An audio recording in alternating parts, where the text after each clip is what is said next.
Who doesn't love a good crossover event? We're chatting with Justin Lada on today's Locked On Godcast. It's like, I don't know, 2 years in the making. Hasn't been here in 2 years. I'm so excited. And this time, Zach, you're actually here for it. So I couldn't be any more excited than I am to talk to Justin again. It's been too long, and we need the look into the minor league system that I know he can provide. So are you ready today? Yeah, he's just reading his list of the top prospect rankings, and then we're out of here, right? Exactly. Justin, I offered you to come on the show, and I said it was because we really wanted to talk to you, but I think we're just tired of talking. People are tired of hearing from us. They just want to hear us talk with you. So perfect time, great time in the offseason, because as you said before we started, we're just all sitting in our basements waiting for the Guardians to do something. So I don't know, let's bring on a third voice here, and we can banter across different podcasts. So you've heard him on Locked On Guardians, and now he's making another appearance on the Selby is Godcast. So thanks for being here, Justin. We appreciate it.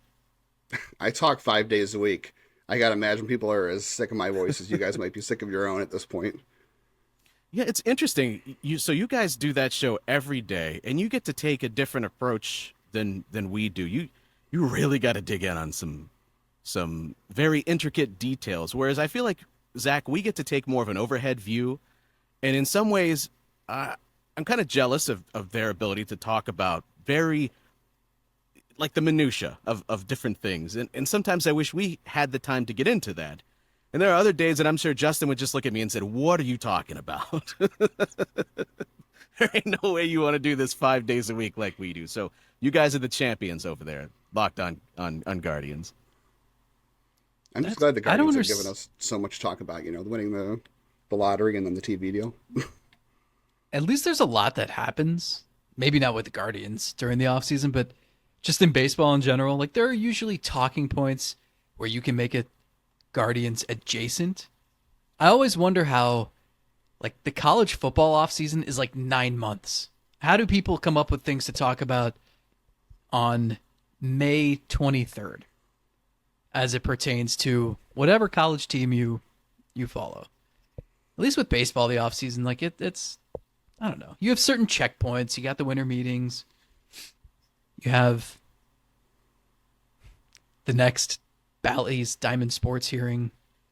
I don't know. I guess maybe I'm talking myself out of it. I actually disagree with what I just said. There's nothing to talk about. Are you sure? Because they're just going to keep pushing that into oblivion forever. I think at some point before that asteroid hits, they'll finally decide they'll have that hearing. Otherwise, it's not going to happen. Not holding out hope. Well, I mean, we are waiting for the prospect list to drop, and I can't wait to talk about prospects with Justin, but let's talk about some of the younger players within Cleveland that I know you guys have been spending just hours upon hours really trying to figure out what this team is going to be and what those young players are going to be. And really, there are so many young players that leave us questioning what they're going to be in their career that you could almost just take a dart to the dartboard and throw it and land on somebody, and you could probably find something interesting to talk about. So I'm going to do that, and I'm going to arrive at Andrés Giménez, because I was just listening to a podcast where they were trying to evaluate what sort of season he was going to have. And Zach and I have just talked about, obviously, he's such a special, complete player, just from the standpoint of the combination of offense, defense, speed. But there's such a offensive disconnect between what his 22 looked like and his 23 looked like. And I'm curious, from your perspective, what are you anticipating from Andrés Giménez this upcoming year? I mean, I think if you look at the data from 2022, like everybody in Cleveland, the average on balls in play was super high. Everybody was hitting squibs back up the middle and getting hits. We saw Oscar Gonzalez even do that. And then last year he had a regression. So I think that the truth is probably somewhere in the middle, like everything else. I think he'll rebound. I mean, there's no way he's going to carry what he did in 2022 probably, but it's hard to believe he was as bad as he was last year. Otherwise, the $100 million, whatever deal it was, defensively, he can carry a lot, and maybe he can carry that to shortstop, but it's hard to believe he'll be where he was offensively for most of the year. And he did pick it up towards the end of the year, so hopefully that's a sign of things, moving back in the right direction for him. I think the thing that Zach, I feel like... Go ahead. I was just gonna say what makes we can get so disenchanted with the state of the league, the economics, the playing field landscape. What keeps me coming back, at least, is there's so much we don't know, and it's such an unpredictable game from an individual standpoint. I have no idea if Andrés Giménez is going to be 2022 version, 2023 version, maybe something better. Maybe he's even worse than last year. Anything is possible. And we have ranges of outcomes that we can say, well, it's probably going to fall in here, but you don't know. And so it's especially with a team like this. And this is not it's easy to think at this time of year that everybody is going to have their best case scenario season. And you have the rosy outlook, and spring training helps that too. But this team is so young and unproven and inexperienced. How many players on the 26-man roster, do you feel confident that you could guess what their output would be this season, and you'd be confident that it would be close? That is such a small list. And I think that makes this, I don't know, all the reasons you can be unhappy and not looking forward to the season. I get it, believe me. And yet there is still that intrigue because there are so many players, even someone like Giménez, who we've seen plenty of, who I don't know. I have no idea what they're going to do in 2024. I ask about him to begin because as I was thinking about what I wanted to discuss today, it really struck me just how important he is to the offensive side of things. The pitching side, and I want to get to some of the young pitchers coming up in a few minutes here. We take Jose Ramirez for granted. Maybe we shouldn't, but we do. We just say, hey, that's established. That's an MVP caliber player over there at third base. But who has the ability to really take this offense from being what it has been to help achieve its full ceiling? Who can really help achieve that? And as I'm going through, there are important players. I can't wait to see what Bo Naylor does in a full season at the major league level, to see what he builds on this past year. But I feel like getting closer to what you saw in 22 with Giménez, man, that goes a long way to making this a formidable team once again in this division, to go on top of the amazing defense. And then there's this other part of it defensively where we assume he's going to play second base. He probably will to begin the season, but there's a chance he could shift over to shortstop, and that's going to greatly alter what this team in the lineup and who's in there every single day, because if they're doing that, it might be with an eye toward a Juan Brito type, getting him into the lineup, or maybe Tyler Freeman has played his way into those at-bats.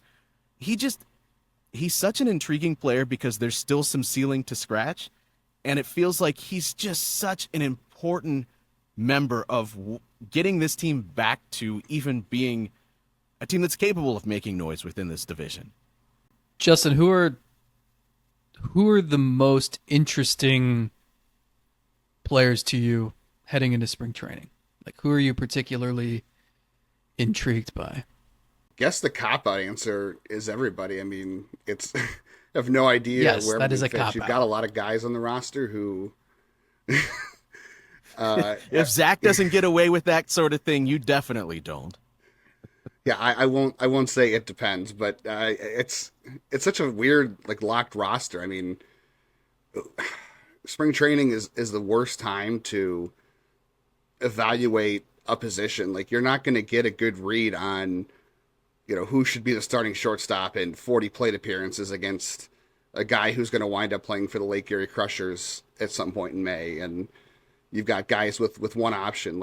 I think that's who I'm looking at the most is, who is Davison De Los Santos? He hasn't played a day above Double-A, and he took time off last year to go back to the complex leagues and rework his swing. And then you've got Arias and Rocchio. This is their last option year. This is the last option year for George Valera, and he needs a healthy spring training, as much as you're going to find in spring training. This is the last option year for Freeman, for John Kenzie Noel. All these guys need to have a good season because Cleveland has to evaluate them. Cleveland needs them to have a good season. So I'm really curious to see where they fit into their plans, in that last year of evaluation for them. What about on the pitching side?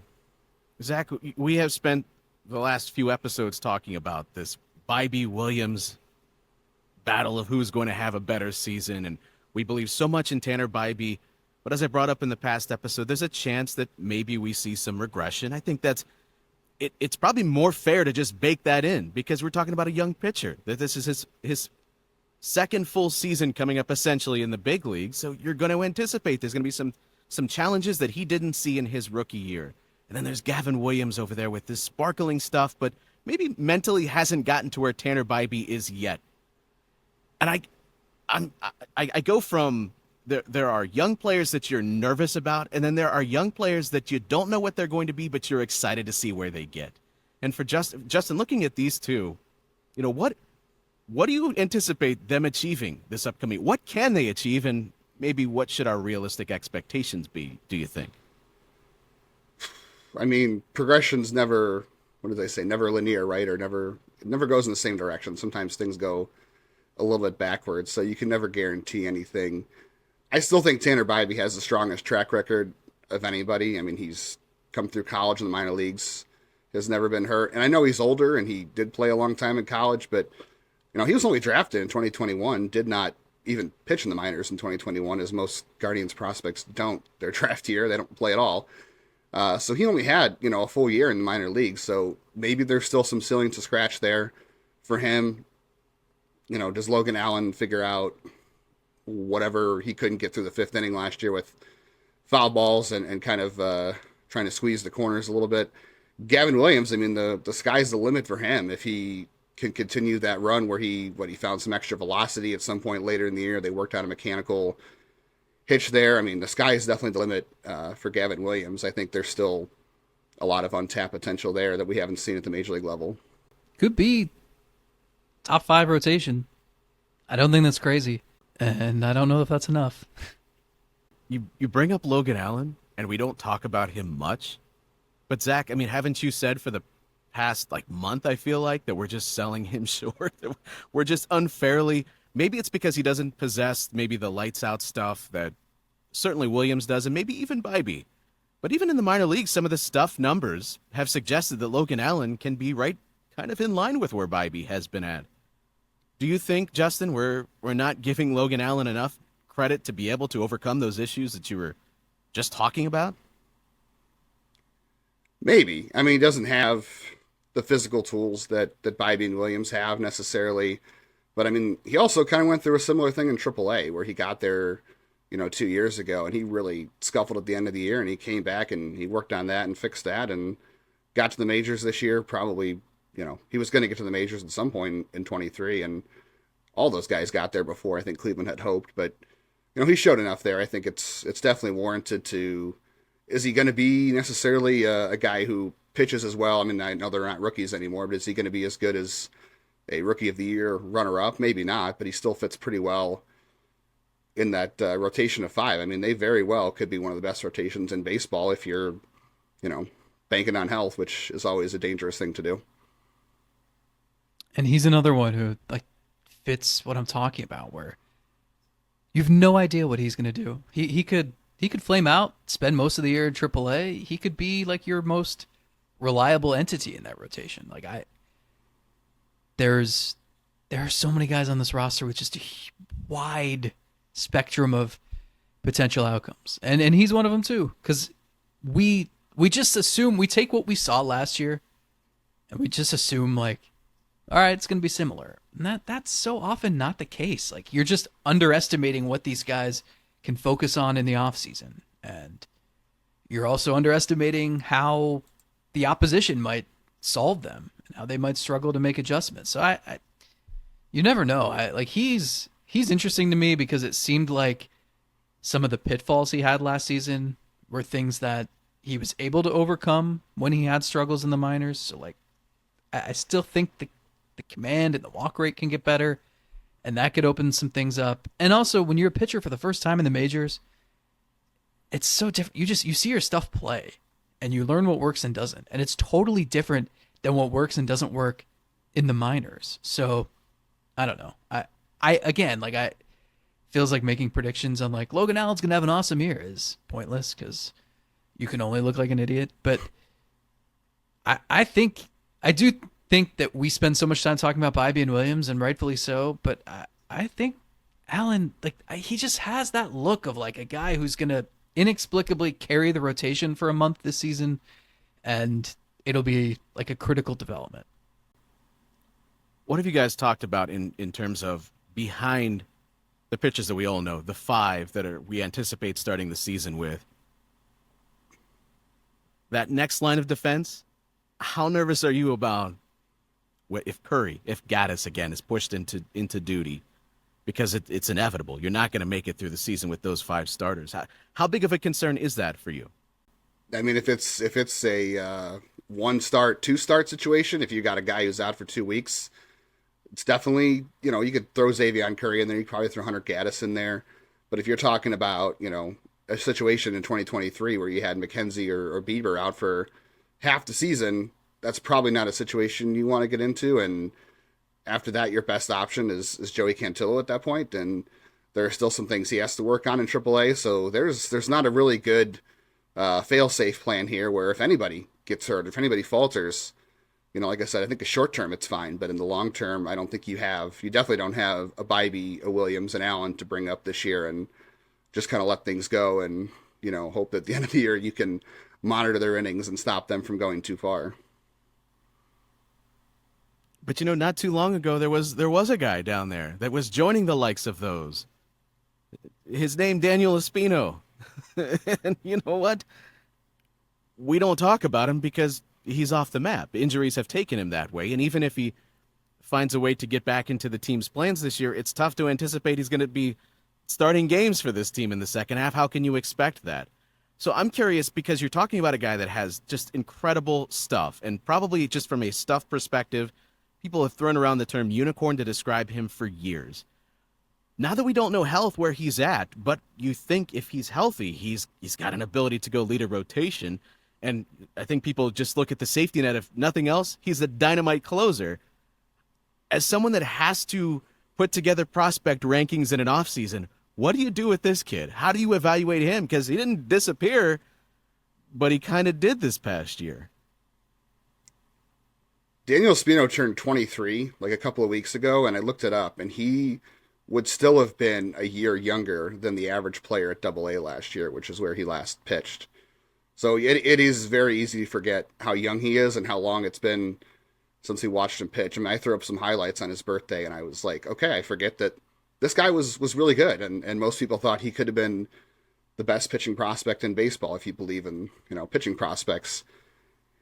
And you talk about all these guys that we have no idea what kind of outcomes they're going to have. That's a wide range, and probably nobody has a wider range than Daniel Espino, right? Because if it were just Tommy John surgery, then you might have some ability to say, okay, well, we know how guys bounce back from Tommy John, but it's shoulder surgery, and it's been, 20 months or whatever it's been since he last pitched. So there's so much unknown there. The only thing I can say is that, you're banking on the upside, you're banking on what he once was, and you have no idea if he's going to look like that, post shoulder surgery. You do know that this guy was a workout warrior, took care of his body, and it still broke on him, unfortunately, but he's probably going to put in all the work that it takes to come back to where he was. But, you just got to throw up way more red flags on him and adjust your expectations based on a surgery not many guys have probably come back from. I just want to see him pitch. Like, I'm so curious to see where the fastball's sitting, how sharp the secondary stuff is. I mean, I think best case scenario, he's probably makes a couple relief appearances, maybe late in the summer for the big league team. Like, best case scenario. But it's not even like, it's not about performance even really, and it's not about like who he's facing in the minors. Like, start him wherever you want, AA, triple, like that doesn't matter. It's just reps, right? Like, it's get him on the mound, see what he can do, and then figure out the role next year. Once he proves he can stay healthy, the shoulders sound, the stuff looks good. Because it's not, if he's ever gonna throw 180 innings in a season, that's not happening for a while. It's going to be years before he builds up to that. So, I don't know. I just want to see him pitch. I feel like we got shortchanged. I'm sure he feels like that too. the other part of this team is the bullpen, obviously. And it's funny, we were running through the roster this most recent episode, and I don't think I fully realized how set in stone pretty much the entire team is. I mean, we could have conversations about Ben Lively and whether he's going to be the last man in the bullpen. And just looking at it, I don't see a lot of chances for other guys to jump in there. Not that they have a lot of candidates. Most of the other pitchers that maybe we could talk about are guys that they want to keep stretched out, like Curry, like Gaddis at the minor league level. We knew that was an area that needed to be fortified going into the offseason. They brought in Scott Barlow. Where are you at on this bullpen? Is this a team that's good enough, as currently constructed in that bullpen, as much as you can predict a bullpen? Are they good enough?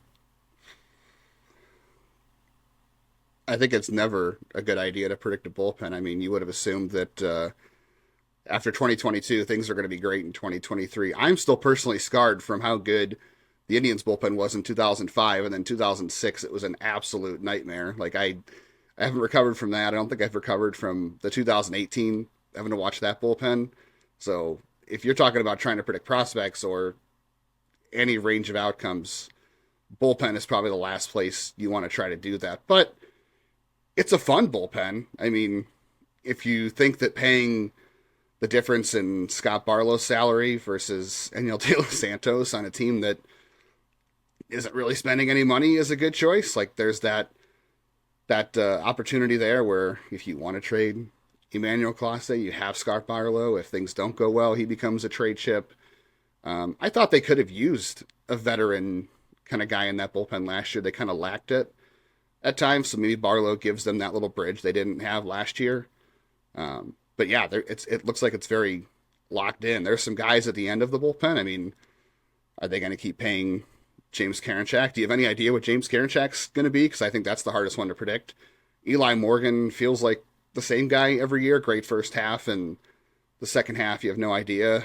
Nick Sandlin, same thing. I think those are guys you could change in and out. Nick Sandlin somehow still has all of his options because he was injured most of the time he was on the 40-man roster. So he still has all of his options, and you need guys to come up and down all year. So hopefully they have some depth in AAA they can rely on to move guys up and down I-71. You had mentioned Davis and De Los Santos. Many of the moves they've made this offseason, while in a bubble, may not be the worst move. It also doesn't really coincide with a team that's trying to win this next year, especially keeping a Shane Bieber, but then also bringing in a Rule 5 guy, as you said, that can't even drink yet legally. And so, as someone that evaluates minor league prospects as you do, when you see the Guardians take a shot on someone like that and bring him to the major league roster, what does that tell you immediately? Because there's not a lot to go on when you're just looking at numbers or track record. So what does that tell you about his skill set, that they're going to go make a chance on this kid and keep him on the roster? At least that's the plan as of now, if you want to hold on to him for the entire year. It's a complete deviation from the roster building they've done. I'm all for taking chances on players. I mean, they've clearly built this roster based on, I don't want to say a rigid skill set, but it is a contact heavy offense. Maybe this is a guy who has a skill set that your farm system doesn't possess, and you want to try to add that to your roster any way possible. I mean, I guess you have to believe in the swing changes he made from throughout the year. Like I said, he was on like the restricted list or whatever you want to call it. He was back in Arizona working on, making some swing changes, and things were much better for him after he came back. So you have to believe in those changes, that they actually clicked and they're going to work. But yeah, I'm all for diversifying the roster and seeing what happens. I mean, would you like to keep him and be able to send him to AAA? Sure, that would probably be ideal, because it's hard to believe a guy like this is going to survive the whole season on a 26-man roster, especially with how you have things positioned right now. But maybe he hits lefties. I mean, do we believe that, Josh Naylor finally hit left-handers last year? Is that going to be the case in 2024? I don't know. Does anybody know? Can De Los Santos be the right platoon guy for that? I mean, it's worth finding out. The worst case scenario, you send him back to Arizona, and it's a couple $100,000 for your chance, and to see what happens. And if he sticks, and you scratch off $100,000 on your lottery ticket, it works out great. I don't think there's a whole lot of downside here, as much as it's probably harder for De Los Santos.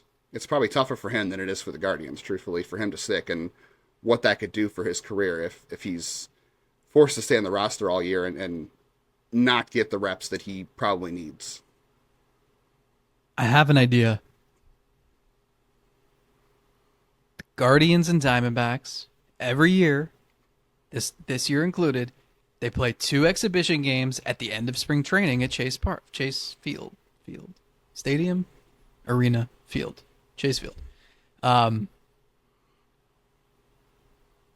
They Field should house. just, if one team wins both of those games, they own the rights to De Los Santos.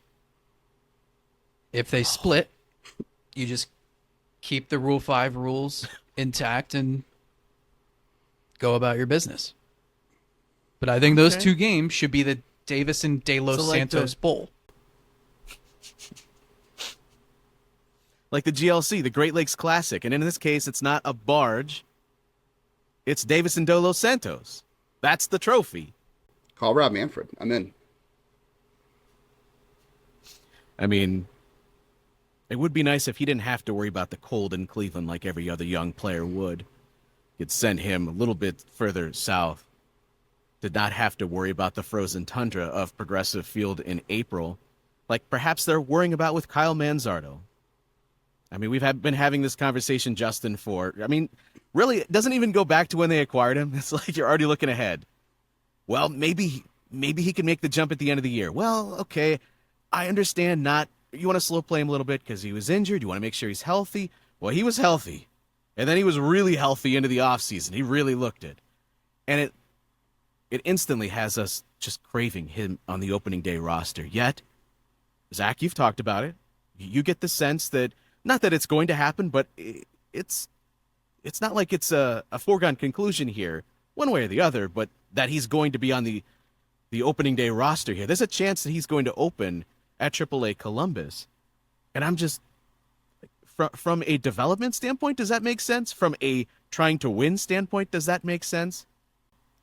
What is this team trying to do in 2024? Like you guys said, like Shane Bieber's back, but also they have a Rule 5 pick on the roster, and you're paying close to $7 million or whatever it is for a setup man. It's really hard to see the concrete direction here.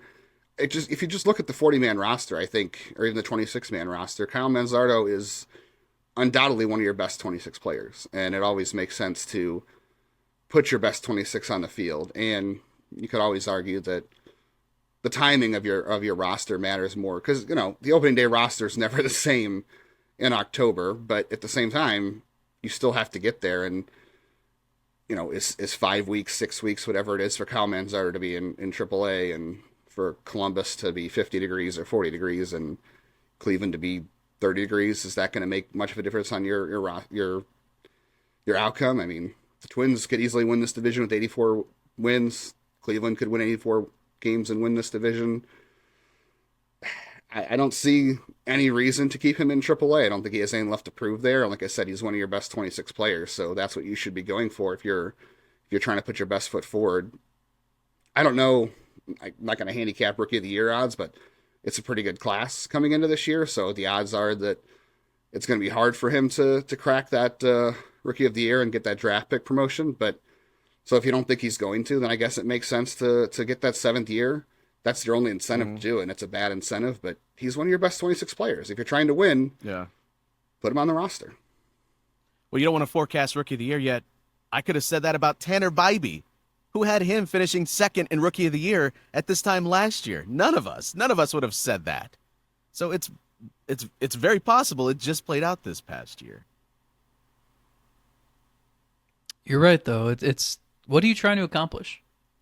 And there's going to be something's not going to add up, right? If you have, I understand the Rule 5 obligations, but if you have a 20-year-old who's never played above AA on your opening day roster, and you say, oh, we don't want to throw this 23-year-old who's performed really well at AAA and in the Arizona Fall League We don't want to throw him into the fire in April. Like that, come on. We can see through that.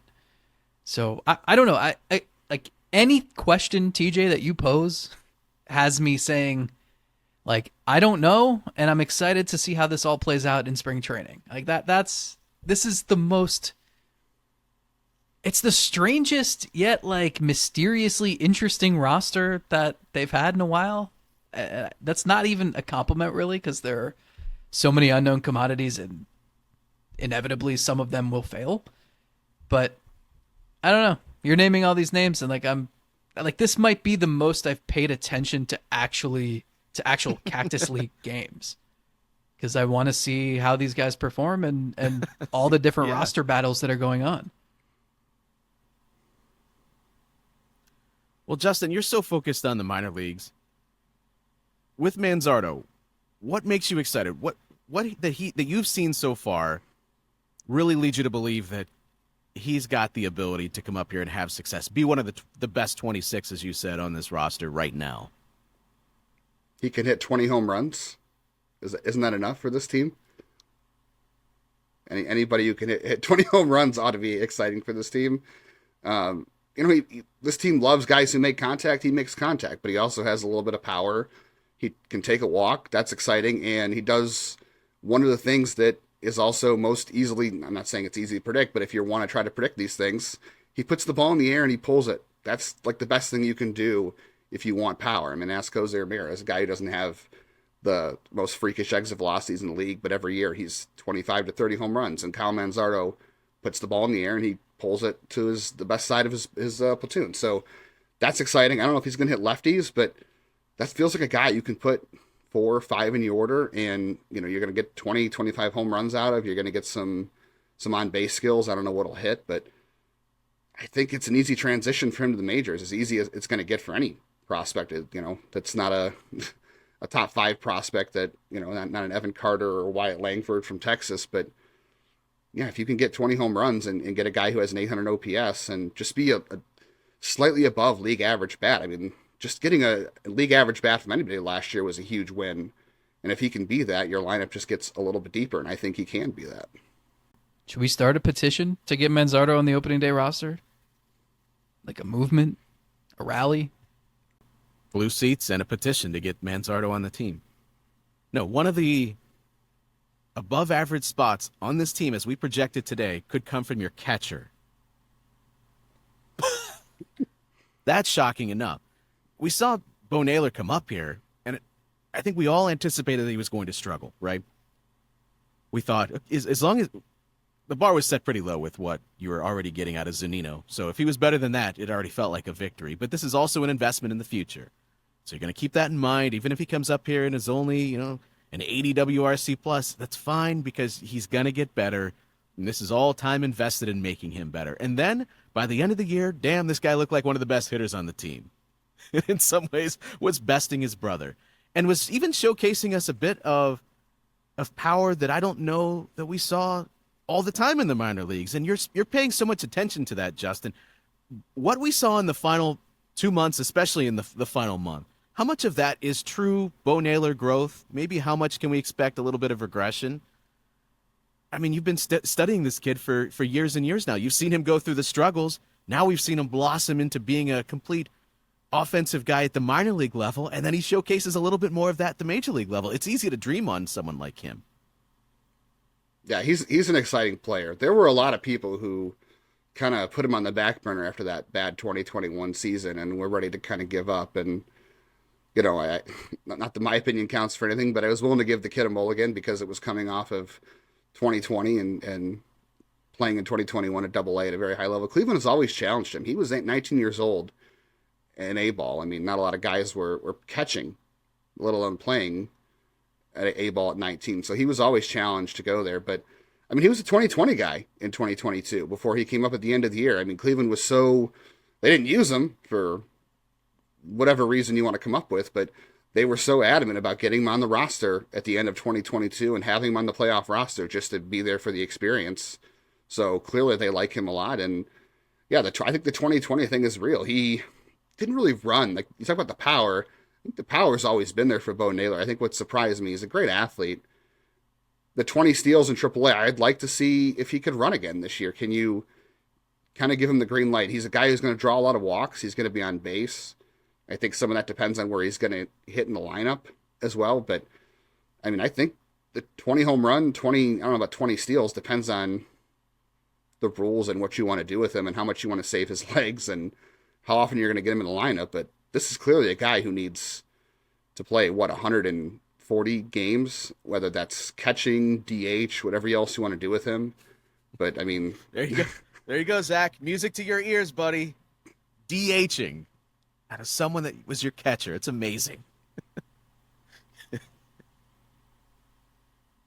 Justin, what do you make of depth behind him? And not Hedges or Fry, but is Lavastida still breathing? Is there anybody else beyond him where you could see someone being a tandem with Bo Naylor in the future? yeah, Christian Bethancourt. Any chance that they can go get him back? No. I was irrationally excited about the idea of Christian Bethancourt just to kind of free things up catcher wise, and I do like David Fry. I mean, nobody took Lavastida in the Rule 5 draft, and Rule 5 is unpredictable, and catchers are kind of easy to hide if you really like one. As far as Rule 5 picks go, because everyone needs a backup catcher, and if you have a really good one, you're not going to play the backup that much, so you could easily hide him. Nobody took him, so I guess that's kind of a sign of things, but catcher is one of those spots in the system that's just, it's a pretty rough wasteland right now. I mean, yeah, Lavastida is no longer on the 40. They drafted a couple of guys in the 2023 draft, but it's kind of a free fall. It's Bo Naylor, and then it might be Ralphie Velasquez. Cooper Ingles interesting, but I mean, you're talking about pretty much the jump from, we hope Bo Naylor's healthy and can play 140 games for the next 5 years until Ralphie Velasquez, and even then you're kind of hoping that Ralphie Velasquez is going to hit too much to stay a catcher. So it's a precarious position. I don't see a whole lot of depth back there. Now, hold on. I mean, we've been complaining about having one. We finally get one, and Zach's demanding they have another one. Come on, can't you just be happy with the one that they finally have developed at that position? I mean, Yeah, my that's God. a good point, because I forgot that they weren't allowed to acquire Sean Murphy because they already had Bo Naylor. As you always say, if you have two catchers, you have none. That's how the bit goes. Let's shift gears to another important position on the diamond, shortstop. And we've seen, I mean, for years and years it was, they've got too many shortstops. They're not going to be able to play them all. And they're going to be finding other places on the diamond for these guys to play. And here was Zach and I for years and years saying, yeah, but what if you just consolidate some of them into a proven guy? I don't know, like a Murphy. And then the years played out, and we've seen a lot of these guys debut, and if there was ever any hype tied to any of them, most of it has long disappeared, at least to the point where they are going to be somebody that's going to fetch you some big leaguer in a trade. Of the guys that we've seen debut or have been close to debuting, whether it's Arias, whether it's Rocchio, whether it's Freeman, whether it's Martinez, Tena, trying to remember anybody else. I think I might have caught all of them. Is there anybody that maybe we're not as high on as we were a couple of years ago that you still are not ready to give up on yet, or at least you believe has a chance to help this team, or who has the best chance to help this team? I think the easy answer is Juan Brito as far as the middle infield. I mean, yeah, definitely. I think you're seeing some prospect fatigue with Brian Rocchio as well, just because he was considered a top 1, 2, 3, however you want to order it in the system, and he's fallen in a lot of top 100 lists. So if he doesn't get the chance, like I said, this is his last option year. It's Arias' last option year. If he doesn't get the chance now, I don't know what you're going to do with any of them. But I kind of get the feeling their best bet now is Andrés Giménez at short and Juan Brito at second. But you don't want to give up on a Brian Rocchio before you really see if those bat-to-ball skills can translate to the major leagues and he can play shortstop, and you don't have to move Andrés Giménez away from his platinum glove position, and you can maybe use one of those other guys in a trade. Martinez had a rough year last year. He's still extremely young. Dion Frias is an interesting player, but I think he's like a utility guy, and he didn't play above A ball last year. So yeah, I think it's just the guys that have not gotten opportunities, and they spent all last year with the guy I'm not going to name at shortstop and waited to go elsewhere with the middle infield debate. And now you've got to play it out again this year with Tyler Freeman, with Jose Tena, with Gabriel Arias, with Brian Rocchio. And, hopefully Juan Brito knocks the door down to the major leagues. Then what? Can you imagine if they stockpiled all these shortstops over the years, and then the answer was none of them? Actually, it's the second baseman that we got for Nolan Jones. I believe it. None of them can play center field? Speaking of that guy they got from Nolan Jones, I mean we've talked glowingly about Brito in the past. What are you seeing from him? Is that hype that we've been kind of attaching to him, is it worth it? Yeah, yes and no. I know that's like the most unfavorable answer ever is yes and no. Again, he does some of the things really well you want to see from a young middle infield switch hitter. He does the things like Manzardo. I hate to... Everybody wants to say, like, oh, there's some similarities to Jose Ramirez there because, again, he's undersized and he pulls the ball well. He puts the ball in the air very well. So I still think there's enough offensive skills that are translatable for him to be a league average hitter. The real question is, where is he going to wind up on the diamond? Like, second base is probably his best position. I don't know that he can play another infield spot. You put him in left field. Do you move Steven Kwan? Like, that's a real question. I think defensively it's limited for him, and he lacks some other offensive skills that would make him a more exciting player. And I still need to see more from him from the right side, too. I thought he struggled last year quite a bit against left-handers, so there's certainly a reason for pause there, but there's certainly a reason for excitement because, again, this is a guy who doesn't, knock your socks off with exit velocities and hitting the ball hard, but he has a good command of the strike zone. He does make a good amount of contact, and he pulls the ball in the air, and that's a good way to get the most out of your offensive profile. And I think he can do that at the big league level. Okay, I have one random tangent, and it's this analogy that probably is only going to make sense to me. In those shows like American Idol, all those where it's down to the final 10 and they call two people up to the front and they send one of them home. They do that. So America's Got Talent. My wife makes me watch it. They do the same thing where it's like there will be 7 people left and 3 advance to next week, and they call up 2 at a time and they vote one of them out, and so they just like drag this out, whatever. But that is what the shortstop competition reminds me of, because there was one time Terry Crews is the host. Why am I admitting any of this? Terry Crews is the host of America's Got Talent, and I will never forget one episode we were watching where he calls like 3 people to the front of the stage, and he's like, you think one of them is going to advance and 2 of them are going to get sent home. And he just goes, and advancing to next week is none of you. And my wife and I looked at each other and started dying of laughter because, like, when have you ever heard them just send everybody home? And why would you do that to these people? That's so mean. But it reminds me of the shortstop competition where it's like Rocchio, Arias, Freeman, step forward.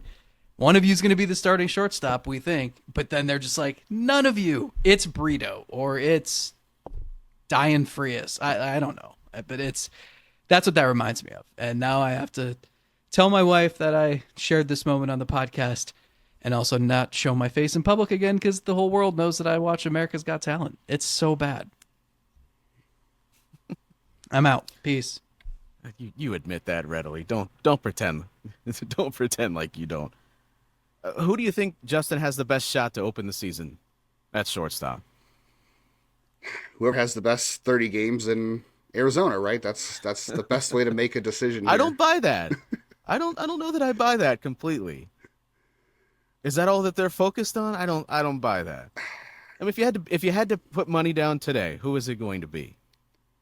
I'm really bad at gambling, so I'm going to say Gabriel Arias because that's probably the losing bet because I don't ever do well on bets. So probably Gabriel Arias. I don't know. I mean, you talked about, throwing a dartboard at any random player. I feel like you could throw a dart at the dartboard and land on the right player is as accurately as Cleveland might in this decision making.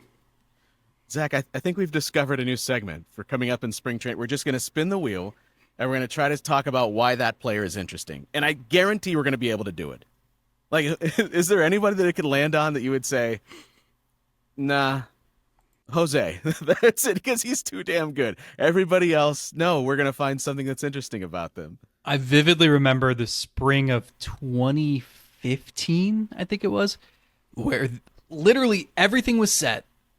The only thing they had to decide was like TJ House or Zach McAllister as the fifth starter. And that was it. We asked about that every single day. There was nothing else to write. And also that team stunk. So why wasn't there more roster competition in spring training? But that's the antithesis to this. It's like, yeah, there are people who are like, Kwan's going to be in there, but is he going to play left? Is he going to play center? What can he do to improve? It's like, you're right. It's like outside of Jose Ramirez and that might be it. Like everybody else has a storyline or two, and many of these storylines are tangled together. So it makes for, again, like I will be a broken record. You can be completely turned off by this offseason, how last season went. You can be bored of baseball, frustrated with baseball. In terms of strictly spring training, this is as interesting of a group as I can remember, because when they were good, there wasn't much to talk about. It was just get to the season, or how many springs has it been? Like I remember doing a radio hit, and I can say it. Like it was Kenny Rhoda in I think 2019. And he asked me, who's going to be playing in the outfield? And I listed, and I was like, well, you're going to see Jordan Luplow, and you're going to see Carlos Gonzalez, and and there was like a 10-second pause when I got done. And then finally he's just like, are you freaking kidding me? Like, we don't have that this year. I mean, it's not pretty, but I'm interested to see what George Valera can do. I'm interested to see if Will Brennan can stick. Yeah. Like it's better than watching Domingo Santana. So I'm not saying it's going to be good, but I'd rather have, I don't know. At least it'll be interesting in February and March. I can't promise April through September. I mean, you're sort of right. I'm going to be super excited the first time I see Estevan Florial written into a spring training lineup, but you better believe I'm going to be paying attention that game. What am I going to learn about that kid in one spring training game? Absolutely nothing. But because, as we've talked about before, I have no pre-existing expectation level for him. To me, I'm thinking, could this guy be better than Miles Straw? Well, I think that's possible because even offensively, with what has been deemed not acceptable by the Yankees is what Miles Straw has been giving you for Cleveland. So yeah, I think there's some upside there. I still am interested to see what this kid can be. Am I off base, Justin, for at least being interested in Florial, that pickup, finding some intrigue there? Yeah, I mean, if your bar is can he hit better than Miles Straw, then yeah, there's reason to be interested because that's not a super high bar to clear, unfortunately. And he's different than everybody else in this roster. Again, everybody on this roster, for the most part, they make contact. They put the ball in play. They don't strike out. Estevan Florial is probably going to strike out in 30% of his at-bats. But in the other at-bats, can he hit a double? Can he hit a home run? Can he steal 20 bases? Is he going to be a downgrade defensively from Straw? Can he be equal? I mean, if he's any of those things, even if it's just a platoon partner, like even if you put Miles Straw, I don't think Miles Straw has any strong splits either way, but if Estevan Florial needs to be protected against lefties and he can be close to a league average hitter, I mean, I don't even know do you even need league average? Like if you put plus defense out there and you get an 80 WRC plus out of Estevan Florial, that's what do you guys talk about all the time? F's to C's? Like that's still a C from an F. So yeah, if you can get there. I'm also in if he's willing to steal some bases, something that Miles Straw just forgot or was unwilling to do. And it's like this, you are in this lineup because we anticipate that you're going to play Gold Glove defense. Well, that fell off from at least the metrics. I don't know that I saw that with my eyes as much, but I didn't see the spectacular plays. I don't think he was a bad defender last year, but I didn't see him physically changing the game defensively the way that we have seen in the past. But also, if you get on base, the one of the few times that you do, my God, you need to be standing on second base like 30 seconds later. The bases got bigger and he got more reserved on stealing bases. It was boggling my brain the whole year. So if Florial is willing to steal a few more bases and the opportunities that he does get on base, that's again at least a lot more interesting than the guy that was playing center field. What we don't know, we might not eventually like what we see, but not knowing is better than knowing and not liking it. Does that make any sense? That sounds like a Michael Scott quote. Not at all. None at all. Let's run through some minor leaguers that we're interested to hear more about from your perspective, Justin. We've talked Rocchio, we've talked Manzardo, we've talked Espino. We haven't talked about Chase DeLauder yet, and this is someone that, we're talking about, what are they going to do with this outfield? Could he be the answer later this year? Could we see Chase DeLauder? I'm not ruling it out. If he were to have a very strong showing in the minor leagues, could we be seeing him in 24?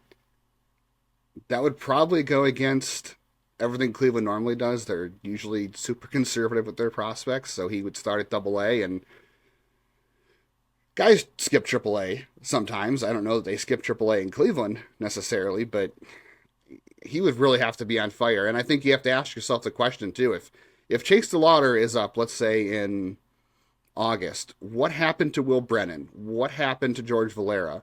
What happened to Jonathan Rodriguez? Like, did you burn through all those options? Are they hurt? Did you trade somebody? Like, there's just so much in the way.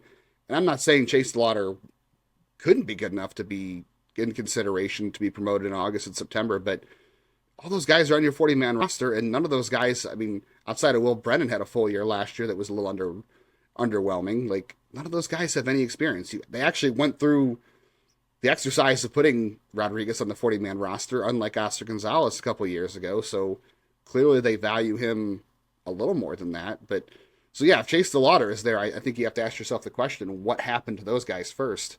Not that Chase DeLauder, he's definitely, I would say, has more upside than all of them. Justin Wood? This might be an unfair question. The national outlets are starting to release their top 100. Our favorite kind. And DeLauder's on every list. Rightfully so. We've talked about Manzardo, Brito. How many top 100 prospects is fair for this organization? And outside of maybe those three guys, like, who deserves consideration? But what's a fair number? Well, you just spoiled something for me because I have not looked at anybody's top 100 yet. I don't like to look at anybody else's list before I finish my own. I haven't quite finished things yet, so now I know where Chase DeLauder is. I think Kyle Manzardo's a top 100 prospect. I think DeLauder is. I'm sure Rocchio still is. If you believe that Daniel Espino can still be the pitcher he was before the shoulder injury, he's a top 100 talent, but I feel like you're probably too far removed to keep him on the top 100, so I would probably give a vote to Ralphie Velasquez. So 4, 5 if you're really feeling optimistic, but in that 3 to 5 range is probably the sweet spot, depending on how optimistic you are. Is it fair? Well, doesn't really matter if it's fair, but is it fair that we don't even talk about George Valera anymore? And not that long ago, he was part of those top 100 lists. He was in the conversation for the best prospect in this minor league system. And Zach, you said it a couple of weeks ago. He's never totally failed, like just fell flat on his face. He just has not given us that final oomph that makes you believe, oh yeah, like this dude can be a stud. He just kind of keeps existing and pushing along, but never quite pushing through the way that you hope. Is it still in there for him? I mean, the best ability is availability, right? Like, he has to be able to play. I think it is still in there. And there's probably some modicum here of prospect fatigue because he's been on all those lists for years and he hasn't made it to the majors. When you've made a top 100 list or you've been your organization's top, like, 5 prospect for like 3 or 4 years. Everyone expects you to be in the majors and graduate at some point. And had George Valera been healthy, had 2020 also is thrown in there for him as well. But had all those things not happened, would he already be in the major leagues? Probably, or at least you would have found out that he wasn't going to make it at this point if he hadn't made it and he was healthy. So yeah, there's some prospect fatigue there. He's got to stay healthy. But I think you've definitely learned some things with him in the minors. Like, he definitely struggles against left-handers. He doesn't quite have the ability to make contact you probably hoped at one point. So I think you've seen that ceiling kind of come down a little bit for him, which is probably part of it. But I still think you can throw in prospect fatigue there, and you can throw in the fact that he just hasn't played. He's been hurt too many times to really consider what he can do, or that he should have already graduated. Justin, you've been doing this for a few years, looking at minor leaguers, and I'm always very delicate in how I pay attention to the minor leagues, because I know myself. I know if I pay too much attention, I talk myself into somebody. I build somebody up much higher than they should be. You do this, and you've been doing it for so long, but I imagine you had those moments early in your career doing this. That you're so focused on this Cleveland system. Oh, okay, well, this guy's can't miss, and maybe he never even reaches the major leagues. At what point do you feel like or what has helped you better weigh things within the system when you're looking just at one system in particular? How do you balance that? Because I think that's an incredible skill, to be able to put aside personal biases or not just fall in love with a particular skill set or a number at the AA or AAA level. How has that progressed for you? Do you feel like that? Have you been able to look back throughout your career in writing and figure out, yeah, I'm much better. I do a much better job now evaluating a prospect than I did, 5-10 years ago. I mean, I'm still not any more accurate than I probably was several years ago. But who is? None of us are. I mean, now that you brought it up, I'm going to do my list, and now I'm going to do like a random number generator or like some sort of dartboard and put a list together based off that and see which one's more accurate. But yeah, I've learned more. I mean, there's more data available now. There's more places you can read stuff to just learn. I coming into this, I mean, I didn't play college ball, or I didn't, any of that stuff. A lot of people who do this for a living, I don't really do this for a living, but people played a lot longer. They've gone through a lot more instruction. So I've learned a lot more about mechanics and what data, learning more about data, things that weren't available several years ago that I've had to pick up on. Some of it I'm not smart enough to totally pick up on, but I at least consider it in my rankings now. So there's that, and just trying to get to more games and talking to other people there, talking to other scouts, talking to other writers and people who, like, even just broadcasters who see every game of a certain team, even the road broadcasters, like getting an opinion from a road broadcaster who has seen a certain guy. So I think talking to more people over the years has helped too. I think that takes away my own bias, or maybe helps me see something I didn't see before.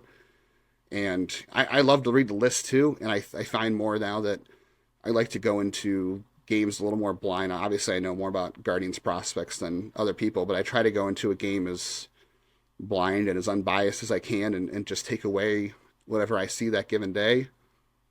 But that's it's still very hard, and there's still a lot I don't know. Come on, Zach, admit it. Who was it? Who was the guy that you thought was a can't miss? It's going to be an absolute stud, and you totally flopped on. The list is longer than a CVS receipt. I mean, I don't know. I feel like I haven't been right on anyone yet. I always pick like the random hard throwing relievers who have no shot, or I don't know. I'm trying to think of like who. I mean, I thought Laporta was going to hit 40 home runs.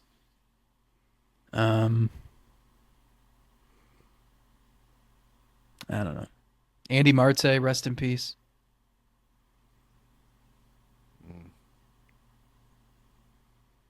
Did you make I'll tell your you annual who. Franmil prediction for 40 bombs yet? Yeah. No, you know who I remember? Fernando Cabrera. I thought that guy was going to be Mariano Rivera. And I was talking with Ruben Niebla recently, and I didn't realize that like he worked with Fernando Cabrera a lot, like in the lower levels, and he thought Fernando Cabrera and Jason Davis were going to be like the shutdown eighth and ninth inning guys for 10 years. And that didn't happen. Justin, is there anybody that you'd like to just wipe that off of digital existence? That never happened. I don't know what you're talking about. If Twitter still works to the capacity that you could search back tweets from 10 years ago, the player I probably tweeted about the most was Cody Anderson. I think I had such a prospect crush on Cody Anderson before he became the mayor of Goodyear.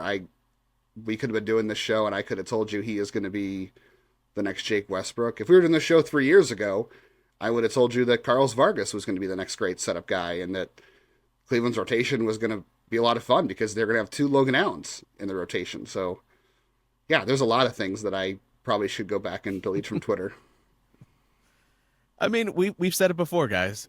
This sport in particular, because it's all about failure. But if you want to be right, more times than not, then just be skeptical, because that's where you're always going to find a successful batting average. If you come at it, that guy's not going to make it. That guy's not going to amount to anything. That guy's not going to be a star player, because that's just the way that it goes.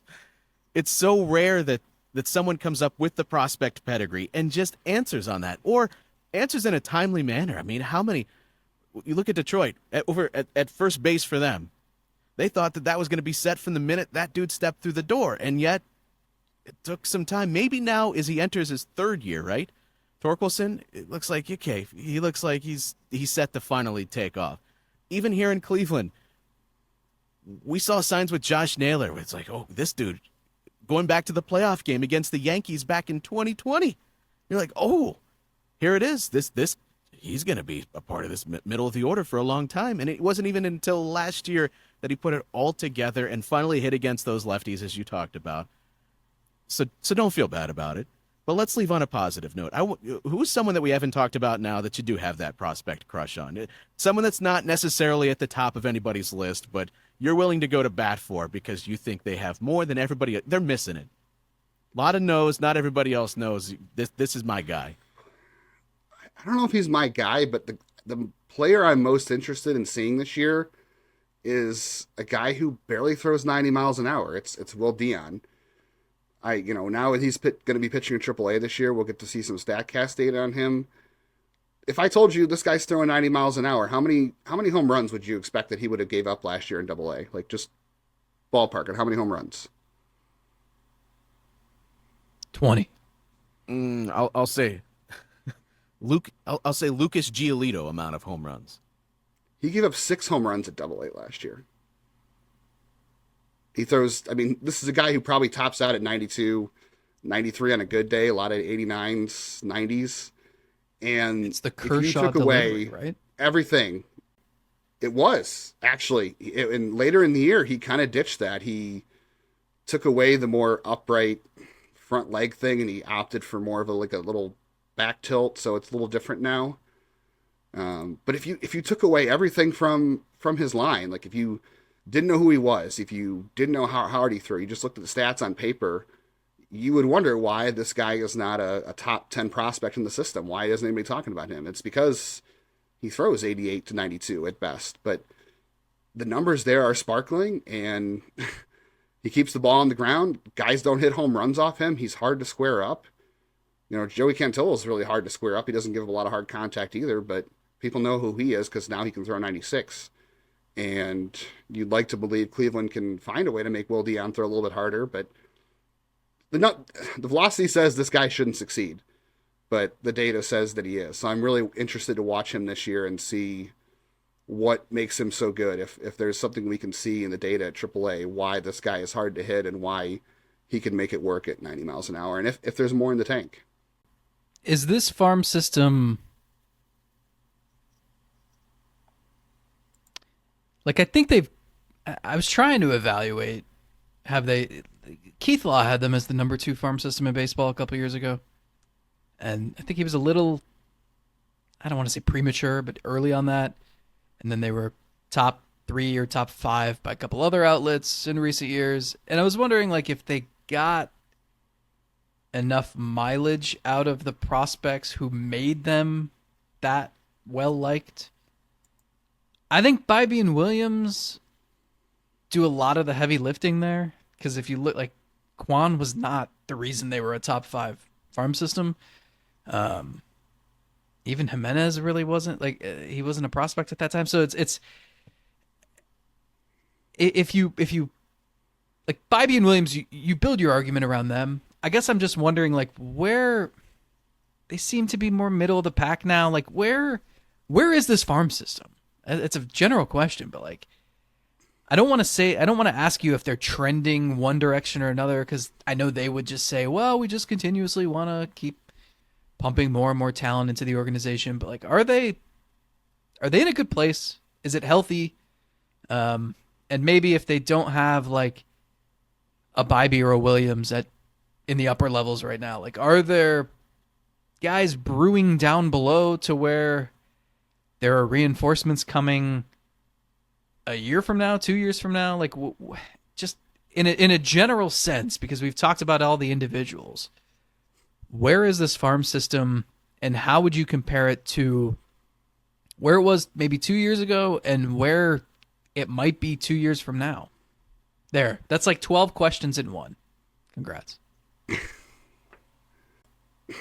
The upside of this, if we're going to go the positive route, is come July, the farm system will be in a much better place because they're picking number 1 overall and they've got a ton of money to play with in the draft pool because of that. So that's really good. That should put them in a much better place. And hopefully they're taking somebody number 1 overall that has a chance to play on this team in the next 2 years, 3 years, if they are willing to be a little more aggressive than they normally are, if they get the kind of talent number 1 overall that they're usually not able to come by, picking 12th or 18th or whatever. But yeah, it's definitely not in the same place it has been. I mean, what propped it up all those years was these middle infielders, right? It was Tyler Freeman, it was Brian Rocchio, then it was Gabriel Arias, and then they traded Nolan Jones, who was the number 1 overall prospect for several years.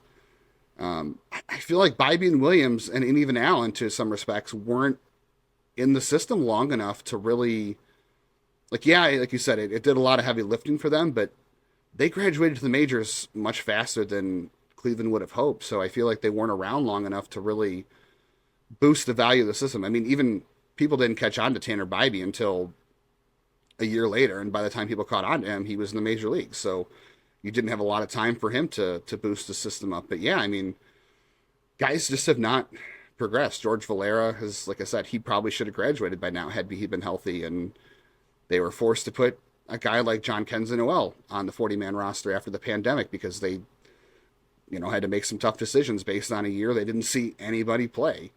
So it's definitely at best middle of the pack right now, and that's going to depend on how healthy Daniel Espino is. Like I'm trying to say that with him, like I'm not going to get excited until he's in spring training throwing bullpens and not reporting any pain, because until then it's very hard to know where things go. There are definitely some interesting arms, but I feel like there's always interesting arms because this organization develops pitching really well. But the next couple of years, you could see some international guys pop their way up. If Khalil Watson, they figure that out, maybe that's an exciting player, but it definitely lacks the upside of guys they once had on top 100 lists. Like you said, Chase DeLauder's on there, and there's probably not a lot of other guys on there. So it's definitely middle of the pack, trending down right now. But, come July, we could be talking about a very different story, hopefully. Well, Justin, we appreciate the time today, buddy. We'll let you get out of here after dealing with our stupidity for an hour and 10 minutes here.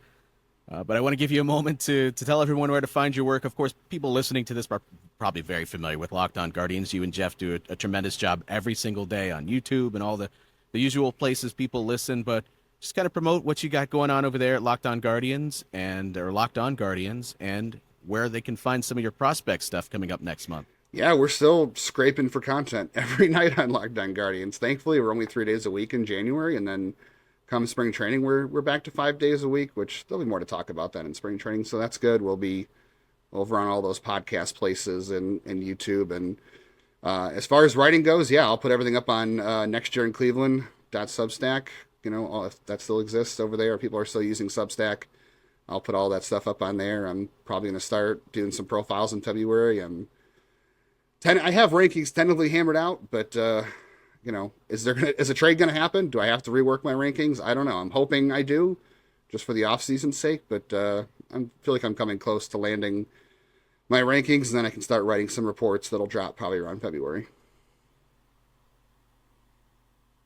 I don't know, Zach. Do we got a trade coming? Got anything coming down? I don't know. We have Guards Fest this weekend. Can you imagine if they make a trade while How much did you like if they trade a player as he's talking to the media or as he's signing autographs? How much did you examine the list to see who's going to be there, who's not? Ooh, what do we read into that? Who's not going to be? Where's Bieber? Where's he at? Dan Probably Otero starting and on Chris opening day for the Giménez and Guardians, Rajay whatever. Davis will be there. Star-studded event. And Zach Meisel will be there. Biggest star of them all. Thanks, Justin.